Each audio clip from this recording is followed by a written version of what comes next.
নমস্কার বন্ধু, আমি সুমন বিশ্বাস। প্রতিদিন আজও স্বপ্নিল বাংলা ক্লাসের পক্ষ থেকে সকল শিক্ষার্থী বন্ধুকে স্বাগত। দেখো বন্ধু, আজ আমরা সম্পূর্ণ একটা ভিন্ন রসের, ভিন্ন স্বাদের, ভিন্ন ধর্মী একটা ক্লাস করতে চলেছি। তোমরা প্রত্যেকেই জানো যে আমাদের বাস্তব জীবন থেকে উঠে আসা খুব সুন্দর বাক্যকে বলা হচ্ছে কিন্তু প্রবাদ ও প্রবচন। আজ আমি সেই প্রবাদ প্রবচনের উপরে তোমাদের ক্লাস করাবো, কারণ এটা বিভিন্ন চাকরি পরীক্ষায় আসতে দেখা গেছে বা বিভিন্ন ক্লাসে এটা পাঠ্য বা বাস্তব জীবনে কথাবার্তায় এর ব্যবহারটা খুবই প্রচুর। বা আমরা সুন্দরভাবে যদি বাক্য গঠন করতে চাই, সাহিত্য রচনা করতে চাই, তাহলে প্রবাদ প্রবচনে কিন্তু যথেষ্ট গুরুত্ব রয়েছে। আজকে আমি যে কাজটা করব সেটা হচ্ছে বন্ধু, যে প্রবাদ প্রবচন কি, এর গুরুত্বটা কোথায়, বা সমস্ত জিনিসকে কি প্রবাদ প্রবচন বলা যাবে বা কাকে যাবে না, এই সম্পর্কে একটু আলোচনা করব। এবং তারপরে পরপর বিভিন্ন প্রবাদ কীভাবে সৃষ্টি হলো, কোন অর্থে এই প্রবাদটা ব্যবহার করব, বা কোন প্রসঙ্গে এর অবতারণা হবে, বা বাস্তব জীবনের কোন ঘটনা দেখে এই চিরন্তন শাশ্বত বাক্যের উৎপত্তি, এরকম আস্তে আস্তে কিন্তু প্রত্যেকটা প্রবাদকে ধরে ধরে আমি ব্যাখ্যা করার চেষ্টা করব। তবে প্রথমেই বন্ধু প্রবাদ প্রবচন সম্পর্কে একটু জেনারেল আলোচনা করে রাখি। দেখো বন্ধু, এই প্রবাদ প্রবচন বিষয়টা তো বোঝার জিনিস, এখানে কিন্তু বোর্ড ওয়ার্কটা গুরুত্ব নয়। দেখো, আমি বোর্ড ওয়ার্ক প্রবাদ প্রবচনে লিখবো যে অকালের তাল বড় মিষ্টি, বোর্ড ওয়ার্ক করে তোমাদের কীভাবে বোঝাবো না বন্ধু। এই কারণে কিন্তু আমি সরাসরি ক্যামেরায় না থেকে, ক্যামেরার নেপথ্য থেকে প্রত্যেকটা বিষয়কে, প্রবাদকে আমি তোমাদের বোঝানোর চেষ্টা করব যে আসলে এই প্রবাদটা কীভাবে উৎপত্তি হলো এবং বাস্তবে আমরা কোন ঘটনার সম্মুখীন হলে পরে এই প্রবাদটা হচ্ছে ব্যবহার করতে পারবো।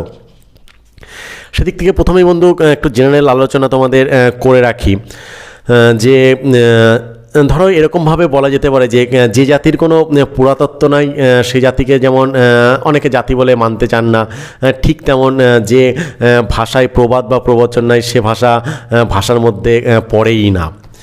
আসলে প্রবাদ প্রবচন দুটোই কিন্তু একটা আধুনিক জিনিস। কারণ হচ্ছে তোমরা জানো যে প্রবাদ প্রবচন বহুকাল জাত জনসাধারণের মধ্যে প্রচলিত একটা সুন্দর বাক্য।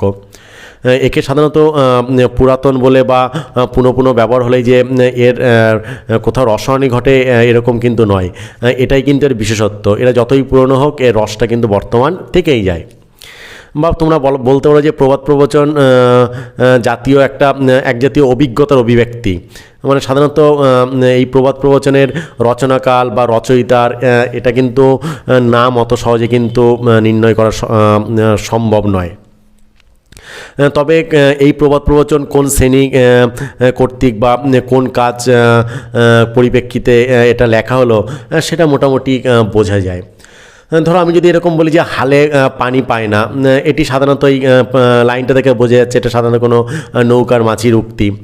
কিংবা ধরো যদি বলা হয় তার 12, এটা দেখে নিশ্চয়ই বোঝা যাচ্ছে এটা কোনো পাশা খেলা থেকে নেওয়া হয়েছে। কিংবা ধরো আমরা বলি হাতের পাঁচ, তাহলে নিশ্চয়ই বোঝা যাচ্ছে এটা সাধারণত তাস খেলা থেকে এসেছে। আসলে প্রবাদ হচ্ছে জনসাধারণের উক্তি, এজন্য তার ভাষাটা অত্যন্ত সরল এবং প্রবাদের উদ্দেশ্য হচ্ছে স্থায়ীভাবে সাধারণ হৃদয়ের কাছে অবস্থান করবে। এই কারণেই কিন্তু এর রচনাটা সরলতা হয় এবং এটা সাধারণত যাতে স্মৃতিপটে অঙ্কিত থাকতে পারে, এই জন্য এর ভাষাটাও কিন্তু অত্যন্ত সংক্ষিপ্ত হয়।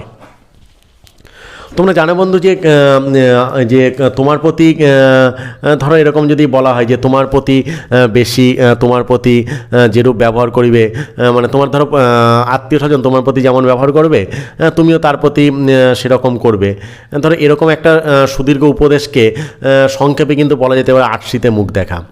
এই যে সংক্ষিপ্ত বাক্যে এই গোটা বিষয়টা কিন্তু এর মধ্যে কিন্তু নিহিত কিন্তু রয়েছে। ফলে যদি মোট কথা বলতে হয় তাহলে প্রবাদ সংক্ষিপ্ত, সরল, সরস, অভিজ্ঞতা প্রসূত এক প্রকার উপদেশ বাক্য কিন্তু বলতে পারো। তবে বন্ধুরা, সকল দেশেই প্রবাদ এবং প্রবচনের প্রচলন আছে, আর সেই প্রবাদ প্রবচন মানে সেই দেশীয় উপকরণে কিন্তু গঠিত হয়। এটা সাধারণত সভ্য এবং অভিজ্ঞ জাতিদের মধ্যে ধর্মনীতি বা কখনো বিষয় কার্যনীতি এরকম বিভিন্ন সমন্বয় হয়ে থাকে। তবে সাধারণত অভিব্যক্তির আকার এক এক জাতি যেমন তার হচ্ছে তেমনই কিন্তু হবে।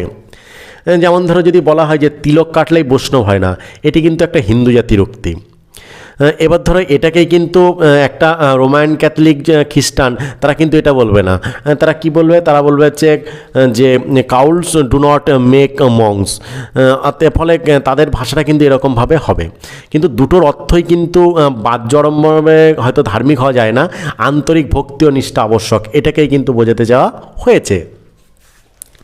আবার দেখো বন্ধু যে কেমন হতে পারে যে কোনো প্রবচনের আক্ষরিক অনুবাদ করিলেই মানে অনুদিত বাক্যটি যে বাস্তব পক্ষে প্রচলন হবে এর কোনো কিন্তু মানে নেই। কেননা ধরো যদি এরকম বলা হয় যে ইংরেজিতে ধরো একটা কথা আছে to kill two birds with one stone, মানে এর যদি টোটালি বাংলা করি কী হবে, এক ঢিলে দুইটি পাখি মারা। এই বাক্যটি কিন্তু উপরোক্ত ইংরেজি প্রবাদের একটা ভাষান্তর মাত্র, কিন্তু এটা অরিজিনাল ইংরেজি প্রবাদের বাংলা প্রবাদ নয়। ওর যদি বাংলা প্রবাদ করতে হয় তাহলে কিন্তু এটা করতে হয় যে রথ দেখা ও কলা বেচা, মানে ফলে এটাই কিন্তু যথার্থ কিন্তু বাংলা প্রবাদ হয়। কিংবা ধরো আমি যদি বাংলায় বলি যে বামুন গেল ঘর তো নাঙল তুলে ধর, এটাকে যদি আমি ইংরেজিতে হুবহু অনুবাদ করি তাহলে কী দাঁড়াবে, যে যা Brahmin has gone home now hold up the plough, মানে এইরূপ যদি করায় তাহলে কিন্তু এটা ইংরেজির করা হলো বটে, কিন্তু ইংরেজি প্রবচন হলো না। ইংরেজরা এটাকে কিভাবে বলে বলো তো, ইংরেজরা এটাকে বলে হোয়েন দ্য ক্যাট ইজ আয় দ্য মাইস আর অ্যাট প্লে, এইভাবে কিন্তু বললে পরে বাংলার প্রকৃত কিন্তু ইংরেজি প্রবাদটা কিন্তু হয়। আসলে বাংলা যে প্রবচনের অর্থ সহজেই তখন কিন্তু মানুষ বুঝতে পারে। মোদ্দা কথা যে উচ্চাঙ্গ সাহিত্যে প্রবচনের স্থান অল্প, তবে পাঠক বা শ্রোতার মনে তার ভাবের একটা দৃঢ়তা দেওয়ার জন্য কিন্তু একটা উপযোগী প্রবচনের ব্যবহার বারবারই কিন্তু করতে দেখা গেছে, এটা কোনো দোষের নয়। সামাজিক বা পারিবারিক কথোপকথনে প্রবচন বহুল ব্যবহৃত হয়। অনেকেই ইহার মূল বা কেউ কেউ ইহার ভাবার্থ জানেন না। আবার ধরো তাদের মধ্যে কেউ কেউ তাদের জানানোর জন্য তোমার বিভিন্ন রকমভাবে চেষ্টাটাও কিন্তু করে থাকেন। ফলে বন্ধু আজকে আমি চেষ্টা করব যে প্রবাদ প্রবচন কী বা কেন উৎপত্তি, বা কোন বাংলার সঙ্গে ইংরেজির কিভাবে প্রবাদ প্রবচনের পার্থক্য বা কোনটার সঙ্গে কি মিশেল, এই আলোচনার সঙ্গে সঙ্গে প্রত্যেকটা বর্ণ ধরে ধরে যেভাবে প্রবাদ সৃষ্টি হয়েছে তার সৃষ্টিটা কীভাবে হলো এই তত্ত্বটাও কিন্তু জানানোর চেষ্টা করব। এটি ছিল বন্ধু প্রবাদ এবং প্রবচন সম্পর্কে একটা জেনারেল আলোচনা। এবার বিভিন্ন প্রবাদের উৎপত্তি কিভাবে হলো এবং তার বাস্তব প্রয়োগ কীভাবে হবে সেই সম্পর্কে কিন্তু আলোচনা করব। তবে পনেরো মাঝে বন্ধুদের একটা কথা বলে রাখি যে শিক্ষাকে সকলের দৌড়ে দৌড়ে পৌঁছে দেয় পুণ্যের কাজ। তাই এখনও পর্যন্ত যারা তোমাদের প্রিয় স্বপ্নিল বাংলা চ্যানেলটাকে সাবস্ক্রাইব করনি তারা সাবস্ক্রাইব করে পাশে থাকা বেল আইকনটাকে প্রেস করে দিও এবং বন্ধুদের মধ্যে যত খুশি বড় শেয়ার করে দিও। দেখো বন্ধু, যেভাবে তোমরা আমাকে দীর্ঘ 1 বছর ধরে আমার সুখে দুঃখে উত্থানে পতনে আমাকে সাহায্য করে আসছো, সাহায্যের হাত বাড়িয়ে দিয়ে আসছো, আমি সেই কারণে কখনোই কিন্তু তোমাদের কোনো ক্লাস থেকে বিচ্যুত করি না। আমার তাতে শরীর খারাপ হোক, মনই খারাপ হোক, যেভাবেই যেটা খারাপ হোক না কেন বন্ধু, আমি আপ্রাণ চেষ্টা করি প্রতিনিয়ত তোমাদের রীতিমতন একটা বড় ক্লাস দিতে। দুটো ছোট ধর্মের উপরে বা ছোটো ব্যাকরণ টিপসের উপর ক্লাস কিন্তু রাখার চেষ্টাই করি। তোমরা জানো বন্ধু যে আমি ঠিকঠাক হয়তো পারি না, কারণ ভিডিও এডিট করতে, আপলোড করতে, লিঙ্ক দিতে, তবুও কিন্তু আপনারা আমি চেষ্টা করছি, যেহেতু তোমাদের উজ্জ্বল ভবিষ্যতে পৌঁছানোর দায়িত্বটা আমি নিয়েছিলাম।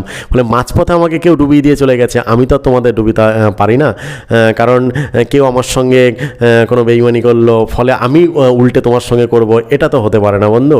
কারণ হচ্ছে তোমরা তো আমার সঙ্গে কোনো খারাপ ব্যবহার করনি, বরঞ্চ তোমরা আমাকে দিনের পর দিন ভালোবেসে চলেছো। ফলে তোমাদের সেই ভালোবাসা সম্মান রাখাটাও কিন্তু আমার একান্ত কর্তব্য। এবার বন্ধু পরপর আমি কিছু ভালো ভালো প্রবাদ সম্পর্কে আলোচনা করব, যে উৎপত্তি কীভাবে হয়েছে না হয়েছে সেটা তোমাদের জানানোর চেষ্টা করব।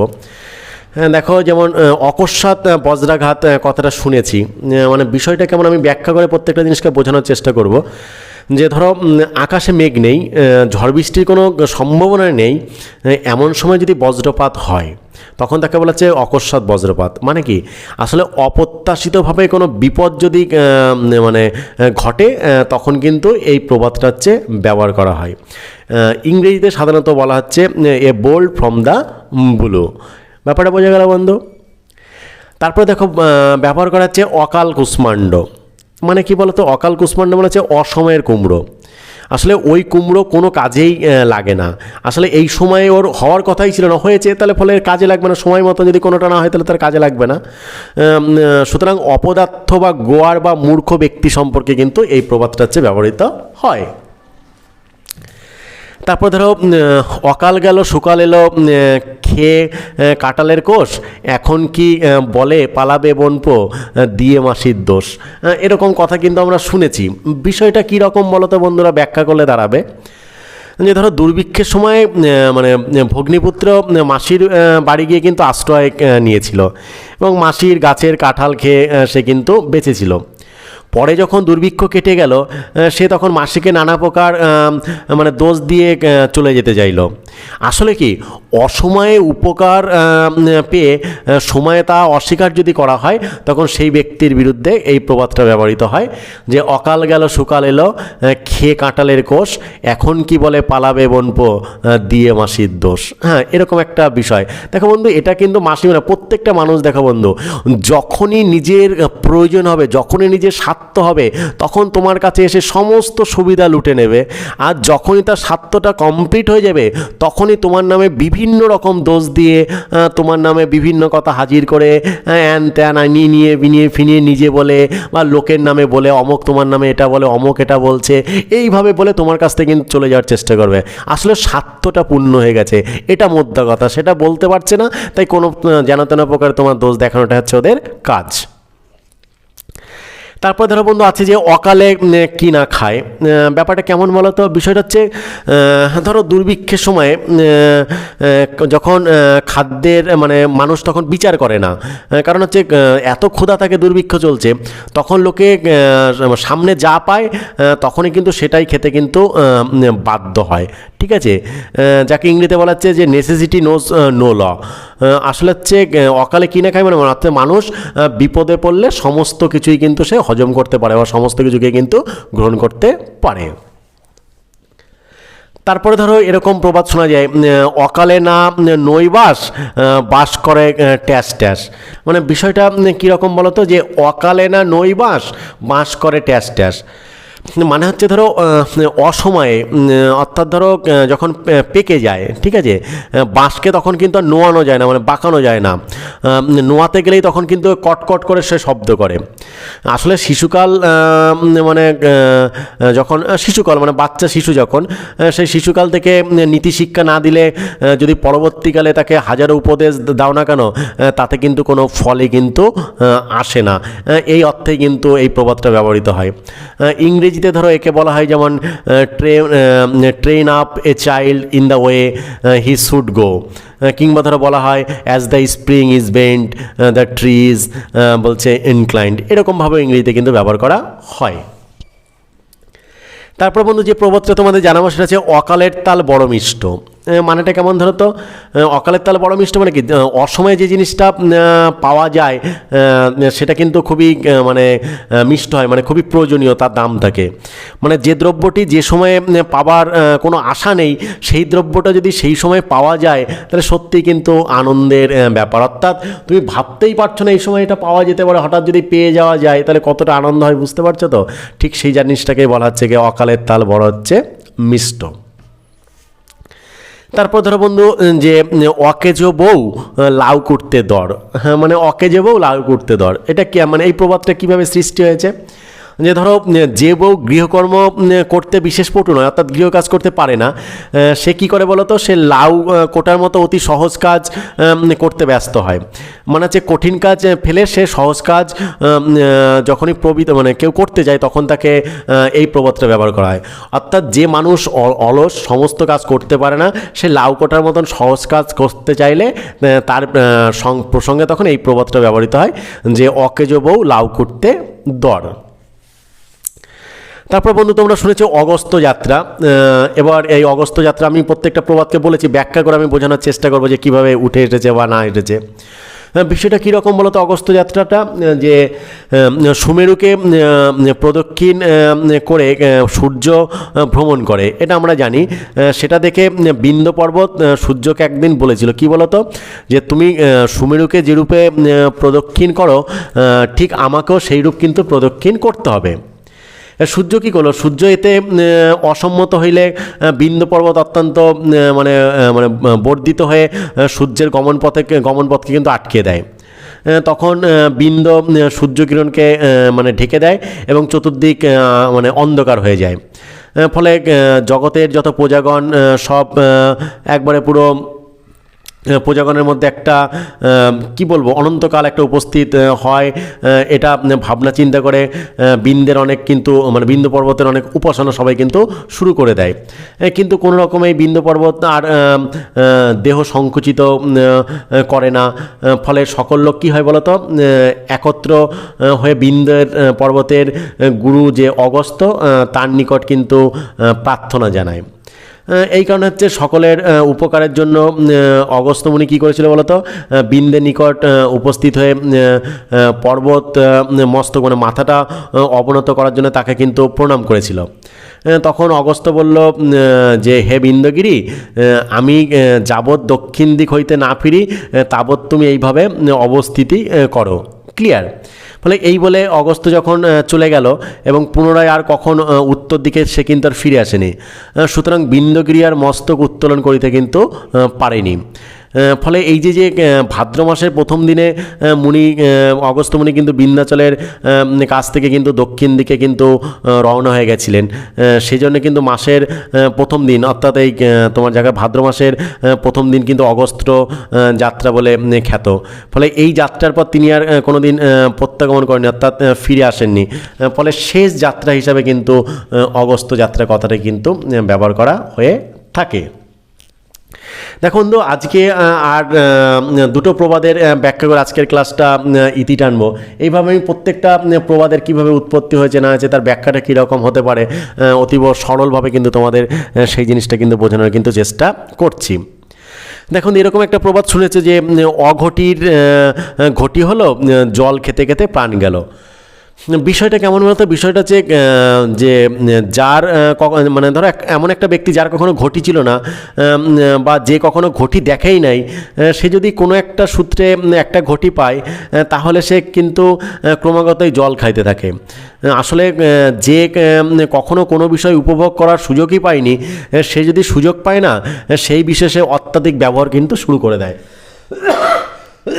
সেই প্রসঙ্গে এটা ব্যবহার, অর্থাৎ যে মানুষ কোনো জিনিস চোখেই দেখেনি সেই জিনিসটা পেলে লোককে দেখানোর জন্য জাহির করার জন্য বারবার তার ব্যবহারটা কিন্তু দেখাতে থাকে। তারপরে ধরো বন্ধু যে অঙ্গার হাজার ধুইল ময়লা ছাড়ে না, মানে কয়লা হাজার ধুলো ময়লা যায় না, এই প্রবাদটা বিষয়টা কি, বিষয়টা হচ্ছে কয়লাকে যতই ধর তার তো কালো বৃত্তি কখনো যাবে না। মানে কুলোক যে খারাপ লোক যে কখনো তাহার সে কুপ্রবৃত্তি কিন্তু ত্যাগ করতে কিন্তু পারে না। এই কারণে কিন্তু সংস্কৃতে একটা কথা আছে যে অঙ্গার শতধৌতেন মলিনত্বং ন মুঞ্চতি, অর্থাৎ অঙ্গারকে কয়লাকে শত ধুলো তার কিন্তু মলিনত্ব নষ্ট হয় না। তারপর ধরো বন্ধু অজগরের দাতারাম, এই যে অজগরের দাতারাম এটা কিভাবে তৈরি হয়েছে। ধরো অজগর সর্প নিশ্চলভাবে এক স্থানে কিন্তু পড়িয়ে থাকে, তার মুখের কাছে যদি কোনো প্রাণে উপস্থিত হয় তবে সে কিন্তু ভক্ষণ করে, তাছাড়া কিন্তু পারে না। ফলে রামই তাহার আহার যোগায় দেয়, রাম মানে ভগবান, ভগবানই দিন দুঃখী রক্ষক, এই প্রবাদ কিন্তু সেই অর্থে কিন্তু ব্যবহৃত হয়। অর্থাৎ দিন দুঃখী যারা তাদের রক্ষাকর্তা একমাত্র রাম, সেই অর্থে কিন্তু বলা হয় অজগরের দাতা কিন্তু রাম। দেখো বন্ধু আজকের ক্লাসে যে প্রবাদ কি, প্রবচন কি, বা কাকে প্রবাদ বলা যাবে বা কাকে প্রবাদ বলা যাবে না, বা প্রবাদ প্রবচনের গুরুত্ব কোথায় রয়েছে সেই সম্পর্কে একটা সুন্দর ব্যাখ্যা তোমাদের তুলে দিতে পেরেছি বলেই মনে হয়। এবং কিছু প্রবাদ কীভাবে উৎপত্তি হয়েছে এবং সেটা আমরা কখন কী প্রসঙ্গে ব্যবহার করব তার একটা সুন্দর আলোচনা করতে পেরেছি বলেই মনে হয়। তারপরে যদি কোনো জায়গায় কোনো সমস্যা থাকে অবশ্যই বন্ধু কমেন্ট বক্সে গিয়ে আমাকে কমেন্ট করে জানাবে এবং আমি যথাসম্ভব তার উত্তর দেওয়ার কিন্তু চেষ্টাটা করব। আজকের ক্লাসটা কিন্তু এই পর্যন্তই। নমস্কার বন্ধু।